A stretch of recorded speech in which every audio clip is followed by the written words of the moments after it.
Good morning mga ka-best friends. Sa mga nagtatanong kung gaano ba ka-safe itong ating trike pagdating ng malakas na ulan, pagdating ng bagyo, ay ito na, sasagutin na natin dahil maraming nagtatanong sa atin. Siyempre mga ka-best friend, ay ganito na yung sitwasyon ng ating trike ngayon. Umulan bumagyo, uminit umaraw, talagang panalong-panalo ka dito sa trike na to. So unang-una guys, kaya hindi tayo nababasa ng ulan dahil meron tayong side cover. Yan, side cover ang nilagay natin dito na tela. Waterproof, yan, kaya walang kabasa-basa sa loob. Para siyang raincoat pero tela lang naman siya. Yan, tela lang din naman siya. Then, naglagay tayo nitong side cover para hindi mabasa itong dito natin na side sa front. At syempre, para hindi mabasa yung ating mga accessories dyan.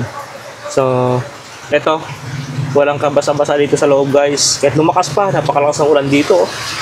Pero walang kabasa-basa dito mga ka-best friend.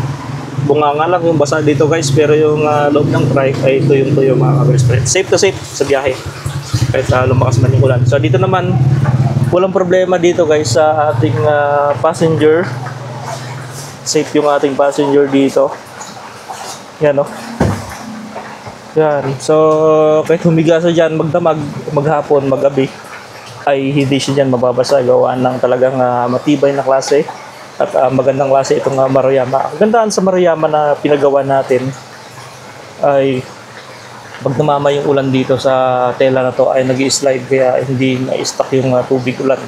Nag-i-slide lang yung ating nag-i-slide lang ang tubig dito sa tela na to. Napakaganda ng isla. So kulang lang sa atin dito itong wiper. Wala tayong wiper so pinaprojectan pa natin yan guys lah. Yan, so hindi mababasa yung ating tangke, walang dulo dito. Yan, dahil nilagyan natin ng mga sealant. Silicone na sealant dyan sa taas. Kaya walang tulo yung ating bubong, mga ka-best friend, no? So, yun, no? Kahit napakalakas ng ulan, talagang ligtas ka dito, mga ka-best friend. Hindi ka mababasa. Punta ka man ng palengke, punta ka man ng mall, kahit ganito yung dala mo, ay safe na safe ka sa ulan. Hindi ka mababasa mga ka-best friend. Yan. Kahit dito man side cover, lagyan natin. Ito ay halagang 100, bali 200 kabilaan. Malaking tela to. Itong tela na to may pagka-raincoat kaya hindi siya natagos. Natagos yung tubig ulan. May pagka-raincoat na klase ng tela. Matibay guys, no? Yan. Kahit matulog tayo dito, lumakas yung ulan, dito na tayo matulog, pwede na. Yan. Sa mga nagtatanong kung magkano ba lahat nagastos ko dito, ang nagastos ko dito guys ay para hindi tayo mabasa dito sa loob.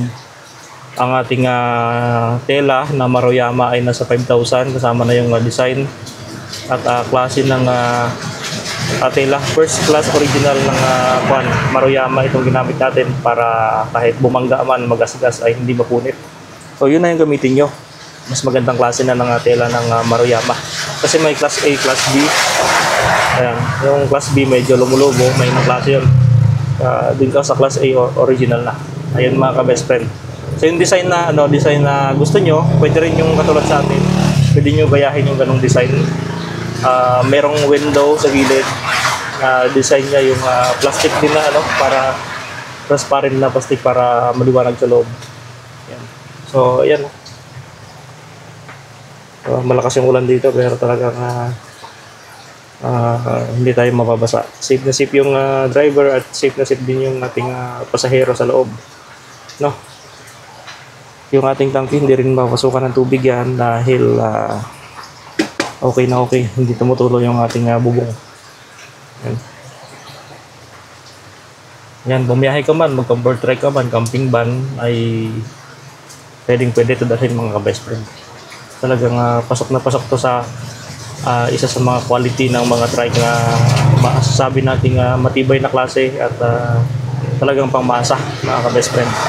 So tandaan nyo, ang Chariot ay 175cc. So marami kasing mga nagtatanong sa atin kung ilang cc ba itong trike. So 175cc po ito mga ka-best friend.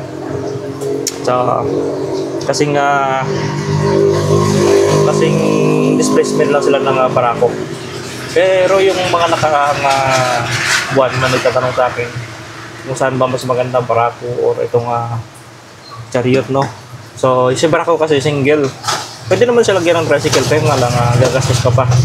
Unlike nitong Chariot na meron na siyang kaha o meron na siyang body design niya, talagang trike na. Unlike dun sa Barako, single pa, bibili ka pa ng sidecar. Abutin ka pa ng 150 plus. At syempre, hindi mo pa masabi yung quality ng sidecar. Pero ito kasi Chariot kasi, ano na siya, pag binili mo ito buo na, kasama na niya syempre yung pag sinabing 175cc ng Chariot ay kasama na syempre yung cover yung body design niya. So, yun lang mga ka-best friend yung share ko sa inyo kasi marami din naman kasi nagtatanong sa atin. Ayan, lumalakas na yung buhos ng ulan dito. Ayan, lumalakas na yung buhos ng ulan at andito pa rin tayo sa loob ng trike. Hindi tayo makalabas gawa ng wala tayong payon madala. So, yun. Maya lalabas na rin tayo pag talagang humina na yung ulan. Ayan, nagmamoist lang siya dahil sa init ng makina. Dito napupunta yung init. Kaya nagmamoist yung ating windshield. So, ang tanong, kung ligtas ba ang pasahero sa loob ng trike, hindi ba siya mababasa pagdating ng tagulan? Diba daw? Diba daw? Ligo, di mo? Oo. Ano, baha na? Baha na, baha? O, wala pa? Maya-maya, baha na yan. Pag lumakas yung ulan. Oo. Ayan, tumataas na yung tubig ulan dito. Ay, tubig baha. Dito sa area namin. Maya-maya, malakataas na yung tubig. Ayan. So, dito pa rin tayo sa ano tawag na ito? Anong street to? Main Avenue Street. Dito pa tayo huminto. Kasi nga talagang buhos yung ulan dito. So panoorin nyo yung mga vlog natin, yung nag-overnight sleep tayo dun sa trike. Sinubukan lang naman natin matulog sa loob. Pero talagang very safety sa ulan at very safety sa mga loko-loko. Kasi gawa na yung gilid natin, nahiga natin, bakal yun. Kahit tusukin ng kutsilyo, hindi tayo abutin dun kasi makapal na bakal itong side nitong trike na to. Safety pa rin talaga guys. Yeah. Kahit dumaan man yung sasakyan na merong tubig dito sa gilid natin, hindi tayo makabasa dito. Gawa ng meron na ito. Merong side cover. Yan. Ayan may tricycle. So ganyan yung itsura ng mga Barako pag nilagyan mo ng tricycle ito. Yan. So parang tricycle lang talaga siya na pamasada. Yung Barako yung kukunin nyo. Barako 175. Ngayon mga ka-best friend. So nilagyan kasi natin dito ng ng silicone. 'Di ba yung taas nitong ating headlight ng Chariot merong space yung kawang. So ang technique ko doon, nilagyan ko ng silicone sealant. Yan, kaya hindi napasok yung tubig dito, hindi nababasa yung mga wiring natin. Kasi dati nababasa talagang napapasukan yung mga wiring. Ngayon hindi na. Lagyan natin ng sealant. So safe yung wiring dito sa ating headlight. Hindi basta-basta papasukin ng tubig. Ayun mga ka-best friend maya-maya ay lalabas na rin tayo, medyo huminahina na yung buhos ng ulan dito. So yan, ang sagot, safe na safe guys sa loob ng trike.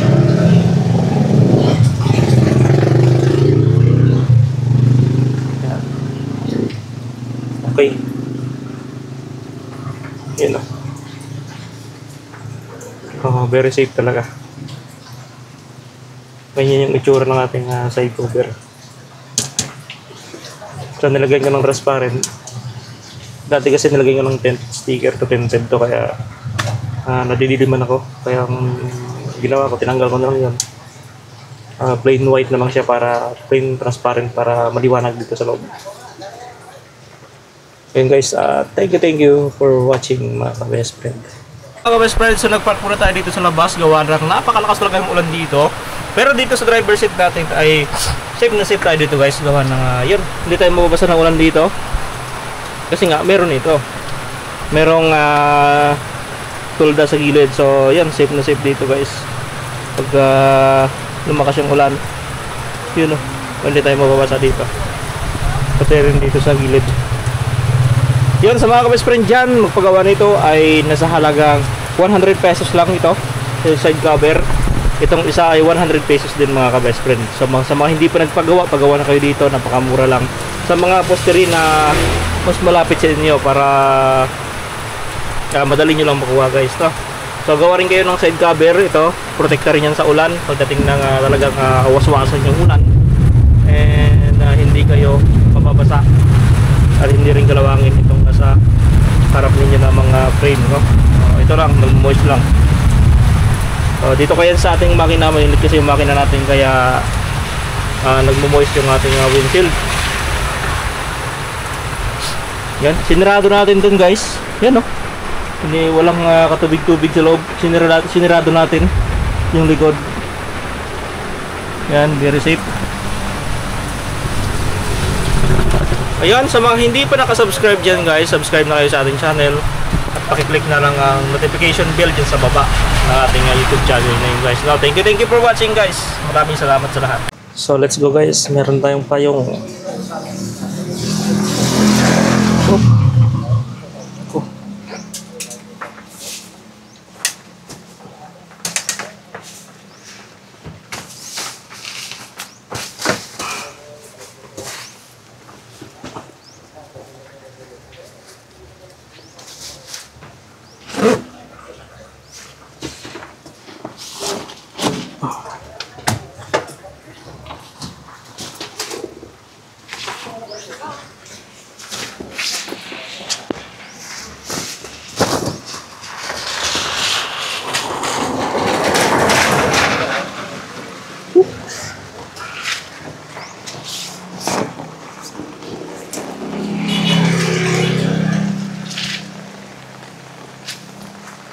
Ayan, safe na safe dyan.